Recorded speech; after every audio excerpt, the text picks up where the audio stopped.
I've seen animals die. I've had them die in my hands. But I've never seen one cry. Not until that morning. It was early. Maybe 6:30. The mist was thick in the trees, hanging like a curtain over the ground. My coffee hadn't even cooled.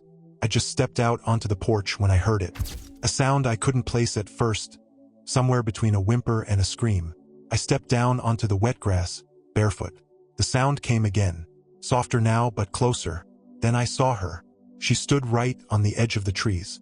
A she-wolf, gray but darker around the eyes and chest. Her fur was soaked, her ears laid back. In her jaws, she held something limp. At first, I thought it was prey. A rabbit, maybe, but then I saw its paw twitch. It was a cub. Her cub. She didn't move, just stood there, eyes locked on me. Not growling, not baring teeth, just staring, no pleading.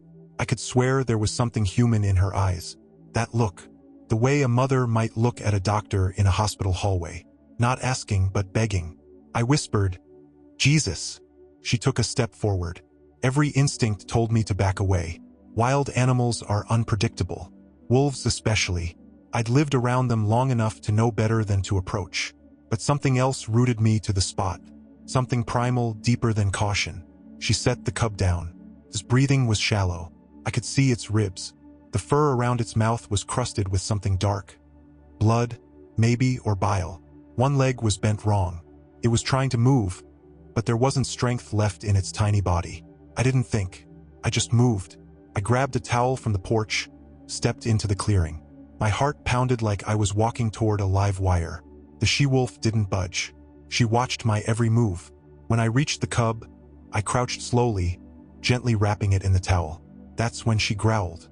Low, warning, protective. I froze. The towel was half around the cub. I looked at her, straight in the eyes. "I'm not going to hurt him," I said softly. "You brought him to me. Let me help." Her ears twitched. Her lips didn't curl.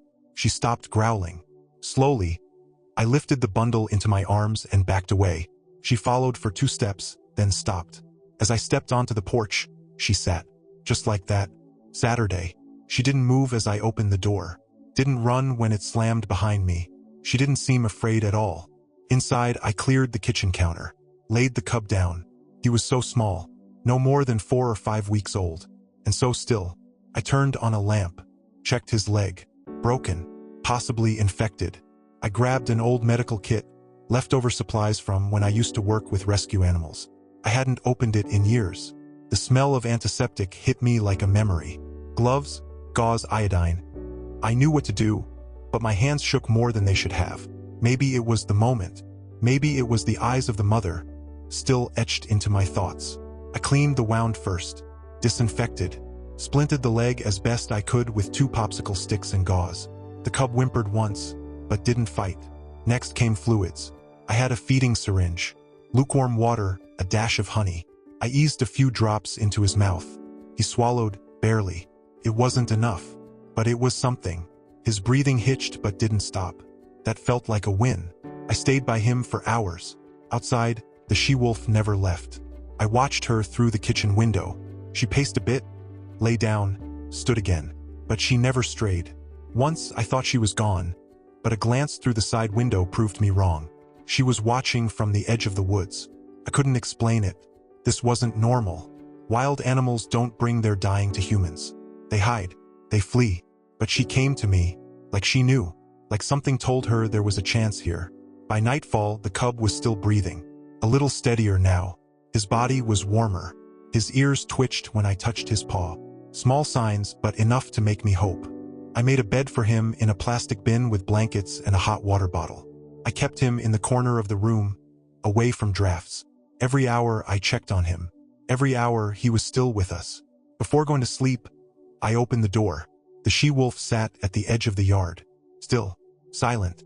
Moonlight caught her fur, making her look almost silver. She didn't blink. I placed the bin just outside the threshold on the porch, close enough that I could hear if anything changed. Then I sat beside it.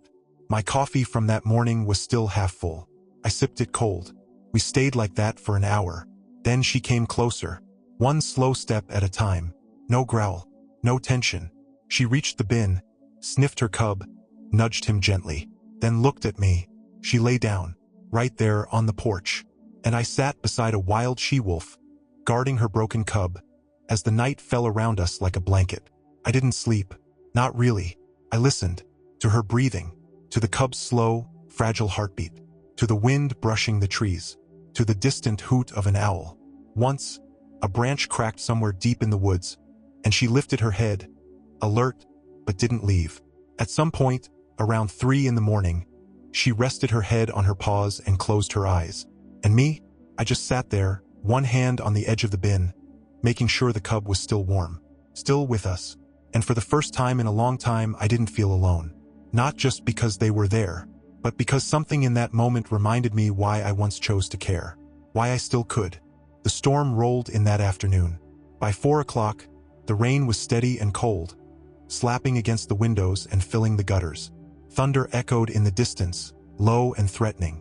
I sat at the kitchen table, watching the sky darken, listening to the cub breathe in the corner.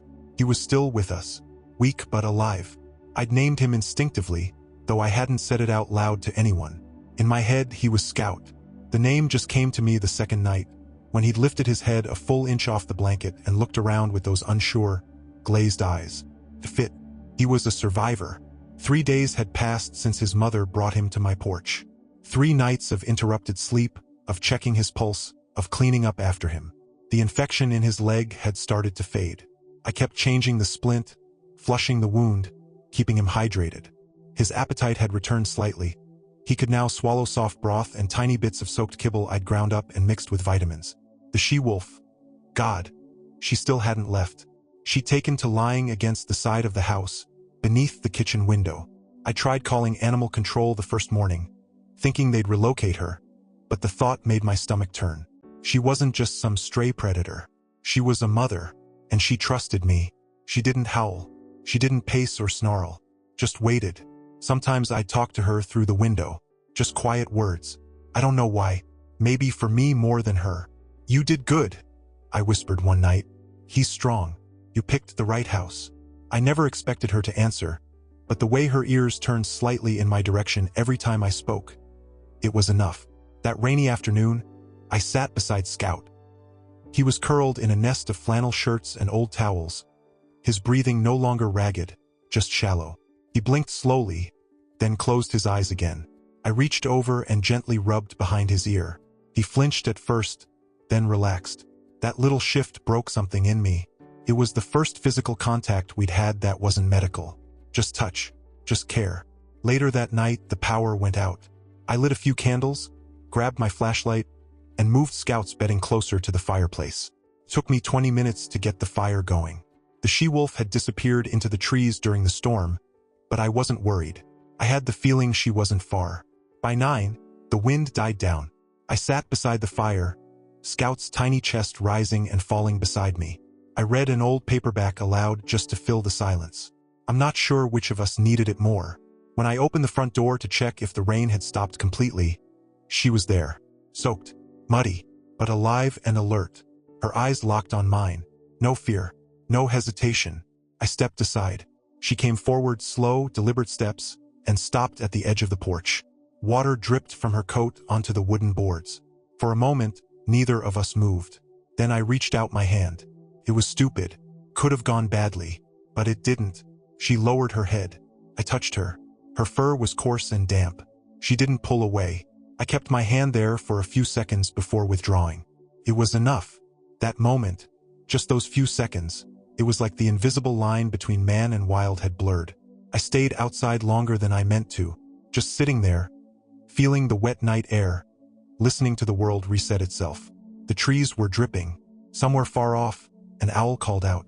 Inside, Scout slept on. The next morning, the air smelled clean, crisp. I fed Scout, cleaned his wound, replaced the bandage. Everything looked good. He'd gained a bit of weight, enough that I felt hopeful. Hope is dangerous. I knew that, but I let it in anyway. That day, I set up a little ramp beside the porch and moved Scout's bedding closer to the door. I figured if his mother wanted to be near him again, she should have the chance. She watched me from the tree line. I didn't force anything, just let it be. That evening, I caught her sniffing near the ramp. She didn't try to climb, but she lingered. I didn't interfere. And then a week passed. Scout grew stronger every day. His limp remained, but the wound closed well. He was curious now, lifting his head when I spoke, even taking a few clumsy steps on the wooden floor. I let him roam under supervision. His tiny claws ticked against the floorboards like impatient rain. The she-wolf remained nearby. She'd disappear into the woods now and then, hunting I assumed, but always came back by sunset. We developed a routine. I left meat near the shed. She took it. No fuss, no aggression. I started to feel like we were a team. A strange one, sure, but a team. Until that night, the 9th night, just as I was getting ready for bed, I went to check on Scout. His bedding was empty. Panic hit me like a punch. I tore through the cabin, under the table, behind the sofa, behind the wood stack. Nothing. I ran outside, barefoot, heart hammering. The ramp was still there. Footprints, tiny ones, leading away from the porch, and beside them larger ones. I followed them to the edge of the woods. The grass was still damp. My flashlight beam shook in my hand, and there they were, faint silhouettes between the trees. Scout, walking, wobbling beside his mother. She turned once, looked at me, and then they vanished into the trees. Just like that, gone. It didn't take long for the town to find out. I live maybe 20 minutes outside of Mill Creek. Small place, couple thousand people, most of them friendly, most of them curious. Word gets around. And someone, probably one of the hunters who'd seen the she-wolf near my property, had started talking. By the end of the week, I started getting visits. First, it was Tom Delaney from down the ridge. He pulled up in his old Dodge, leaned out the window and said, "You know they're saying you've got wolves sleeping on your porch, right?" I didn't answer right away, just stared at him. "You feeding them?" he asked. "No," I said. "I helped a cub. That's it." He nodded like he half believed me. "Folks are nervous. You know how it is. Livestock, kids, all that." "I know. You might want to keep a lower profile. That's all I'm saying." He drove off with a two-finger wave. That was the polite version. A few days later, it wasn't just neighbors. A sheriff's deputy came by. Young guy. Didn't even knock. Just walked into the yard like he owned it. "You Jake Weston?" "Yeah. We've had reports of wolf activity out here." "That true?" I wiped my hands on a rag. I'd been fixing the generator. "There was one," I said. "She's gone now." "You feeding wildlife?" "No." "You housing wildlife?" "No." He looked around, like he expected to see a wolf pop out from behind a bush. "You know it's illegal to rehabilitate wild predators without a permit." "I'm aware." He squinted at me. "We'll be keeping an eye, just in case." When he left, I stood there for a long time. The firewood pile, the tires swing out back, the rusted rain barrel. I looked at everything with different eyes, like it wasn't just my land anymore, like it had been claimed, marked, stained. By the next morning, someone had spray-painted my mailbox. Big red letters, "Wolf Lover." I scrubbed it off, but the paint had already eaten into the metal. I stopped going into town for groceries, ordered what I could online, picked up the rest from a friend who owned a gas station on Route 8. People didn't say anything to my face, but I could feel it. The stares, the judgment. And then, 5 nights after Scout had left with his mother, she came back. Alone. It was late, almost midnight. I was sitting by the fireplace, a book in my hands I hadn't really been reading, when I heard the scratch at the door. I opened it slowly. There she was, her chest heaving, her coat matted with dirt and blood. Her front right leg hung awkwardly, barely touching the ground. "Jesus!" I breathed. She limped past me without hesitation. I didn't stop her. She made it as far as the couch, then collapsed, sides rising and falling like bellows. Her eyes found mine. Tired, but not afraid. I moved quickly, got towels, a first aid kit, water. I didn't care about the law. I didn't care what anyone thought. She needed help. Her wound was bad. A gash along her flank, deep and messy. A chunk of fur missing from her shoulder. The leg. I couldn't tell if it was broken or just torn. Either way, she couldn't use it. She didn't fight me. Not when I cleaned the blood, not when I stitched her up, not when I wrapped the leg. She lay still, eyes barely open, chest fluttering like a broken fan. At one point, as I was changing the gauze, I noticed something. Footprints. Outside. In the mud. Still fresh. Not hers. Boot prints. Human. Large. They circled the edge of the property.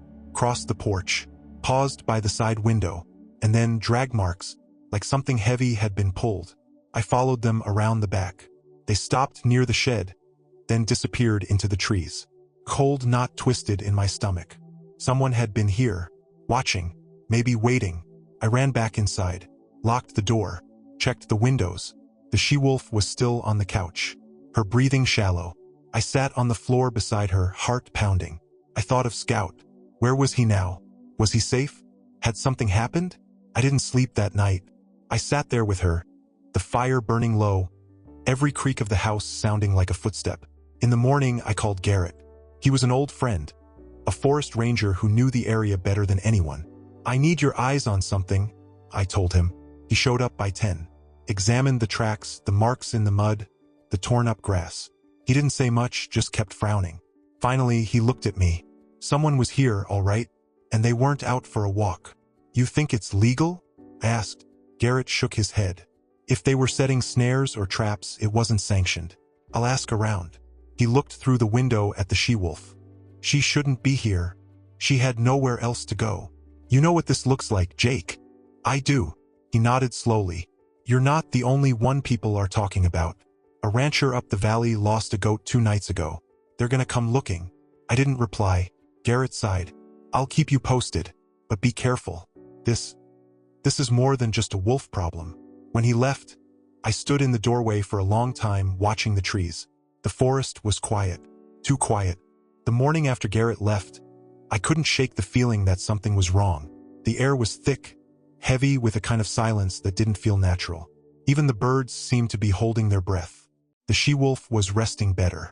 Her wound had stopped bleeding, but the leg still looked bad. I gave her water, adjusted the towels beneath her, and stepped outside with my boots laced tight. I didn't say anything, just nodded to her before closing the door. Garrett met me at the trailhead. He had his ranger jacket on, even though it was warmer now. Spring sun had broken through the clouds, turning the wet forest into a steam bath. I had a pack on my back, water, gauze, gloves, a flare gun, just in case. You sure you want to do this? He asked. I nodded. I need to know what happened. We started walking. The woods looked different now. Less like home, more like a question waiting to be answered. The ground was soft from the recent rains, tracks easier to spot. Garrett followed them like a bloodhound, boot prints, then something heavier. Drag marks. They were here, he said. 2 people, maybe 3. Big prints. Heavy soles. Hunting boots. We walked another mile before he stopped near a clearing. There. Took me a second to see it. A snare trap.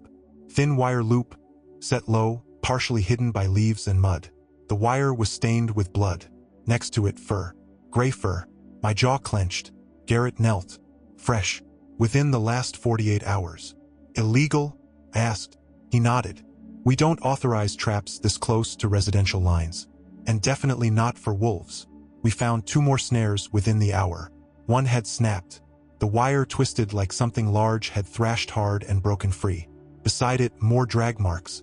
Garrett followed them deeper into the woods. What kind of person does this? I muttered. He glanced back. Same kind who paints your mailbox. Who thinks killing solves everything.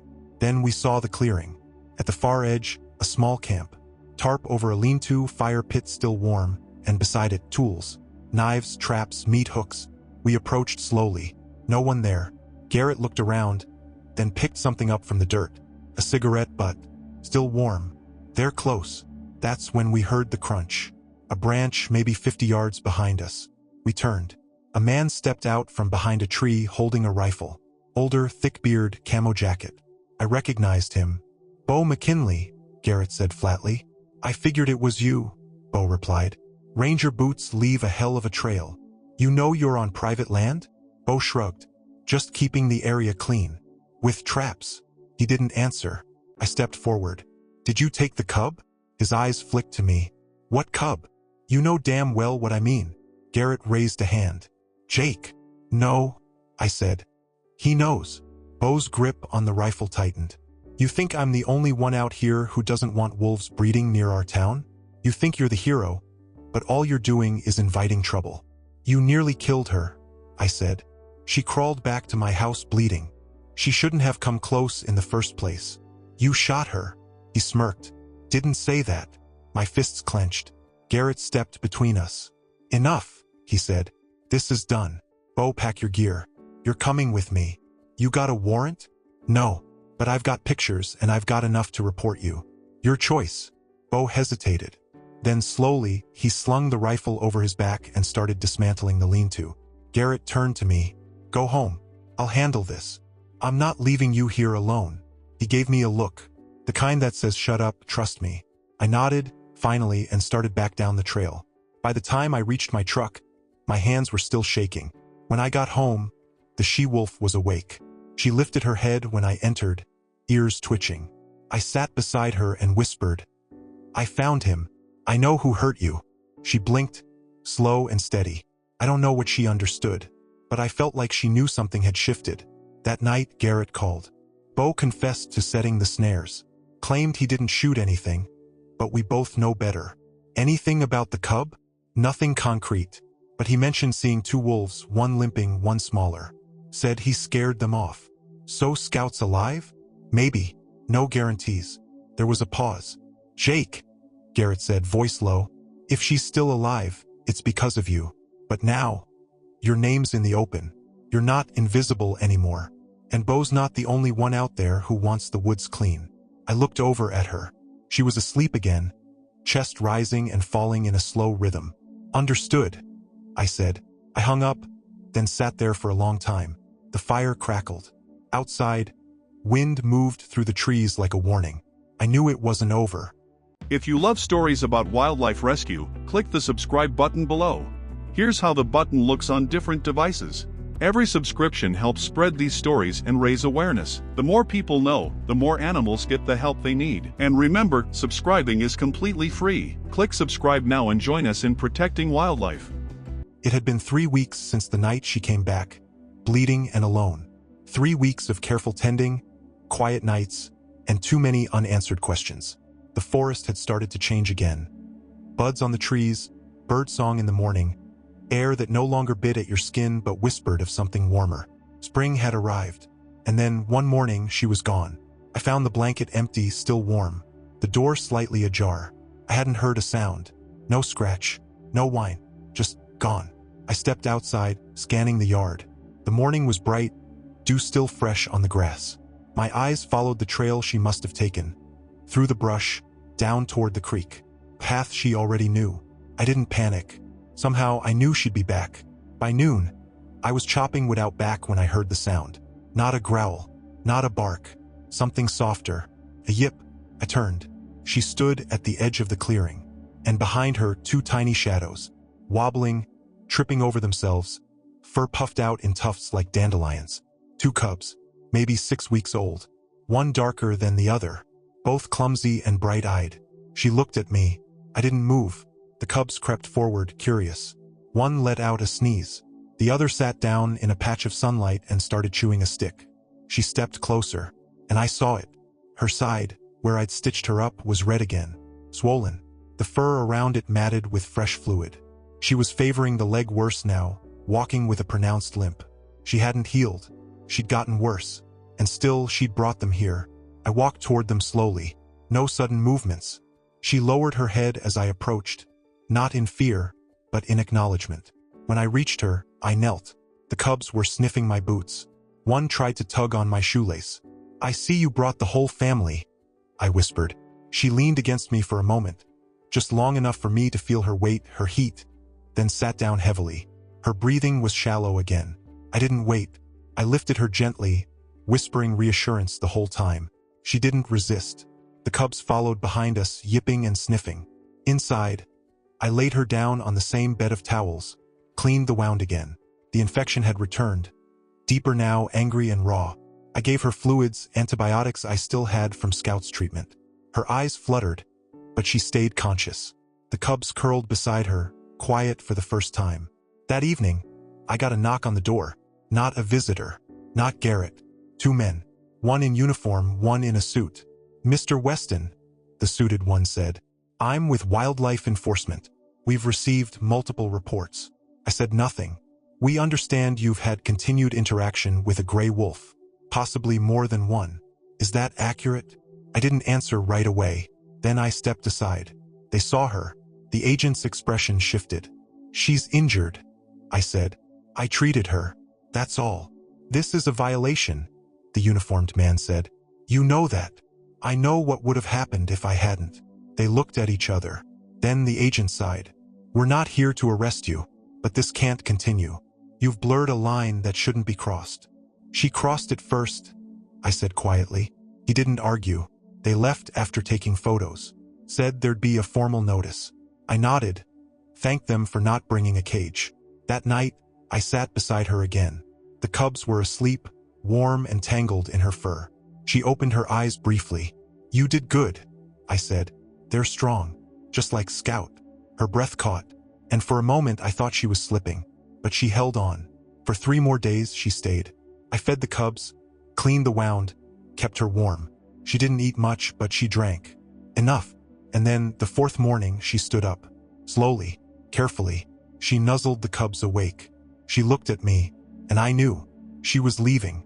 I followed them to the edge of the trees. The cubs bounced between my legs. One of them looked back twice. The other tried to grab a fallen leaf in its mouth. She paused once, just once, and turned her head. I raised my hand. She vanished into the green. Spring continued. I got the letter 2 weeks later. A warning. No fine. Not yet. Garrett came by with a bag of deer jerky and a 6-pack. Didn't say much. Just sat on the porch with me as the sun dipped below the ridge. You staying? He finally asked. I thought about it. I think so. He nodded. I never thought I'd say this, he said. But that wolf might have changed something in you. She reminded me, I said, what it feels like to matter. I haven't seen her again. But sometimes at night, I hear movement at the edge of the trees. Sometimes I leave the porch light on, just in case.